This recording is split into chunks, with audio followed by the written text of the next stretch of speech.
Shalom, saudara yang kasih dalam Tuhan Yesus Kristus. Ada dua jenis ikan.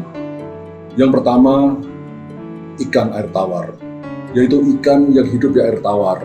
Air yang kadar garamnya lebih rendah daripada kadar garam yang ada di dalam tubuh ikan itu sendiri. Jenis ikan yang kedua adalah ikan laut, yaitu ikan yang hidup dalam air laut, yang kadar garamnya lebih tinggi daripada kadar garam yang ada di dalam tubuh ikan laut itu.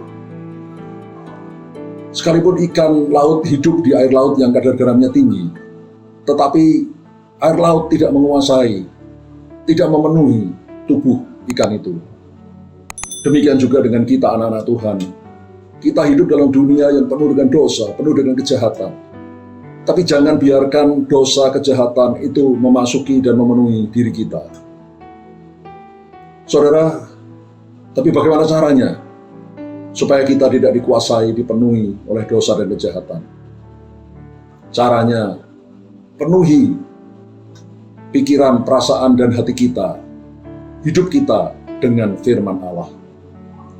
Setiap hari, seperti sudah saya ajarkan ratusan kali, sediakan waktu untuk bersaat teduh, menyendiri dengan Tuhan, berdoa, memuji, menyembah Tuhan, baca firman Tuhan, direnungkan, disimpan dalam hati, lalu dilakukan dalam hidup kita. Kalau kita memenuhi hati, pikiran, perasaan kita, dan hidup kita dengan firman Allah, maka dosa, kejahatan, hal-hal duniawi tidak mudah masuk di dalam diri kita. Kita punya kemampuan, kekuatan untuk melawan dosa.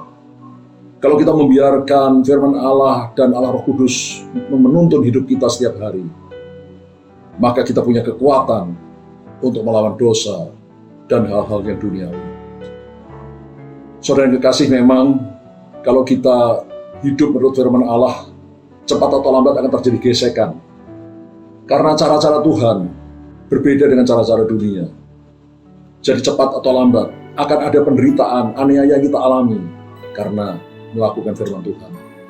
Tapi Rasul Paulus menuliskan bahwa penderitaan ringan yang kita alami saat ini karena melakukan firman Allah, itu mengerjakan bagi kita kemuliaan kekal yang jauh melebihi penderitaan kita saat ini. Karena itu, saudara yang kekasih, tetaplah hidup di dalam firman Allah.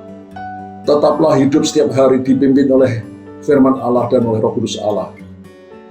Maka hidup saudara dan hidup saya akan berkenan kepada Tuhan. Dan sesudah hidup ini, kita akan menikmati kemuliaan kekal yang sudah Tuhan sediakan bagi setiap anak-anaknya yang taat akan Dia. Tuhan Yesus memberkati kita semua. Haleluya. Amin.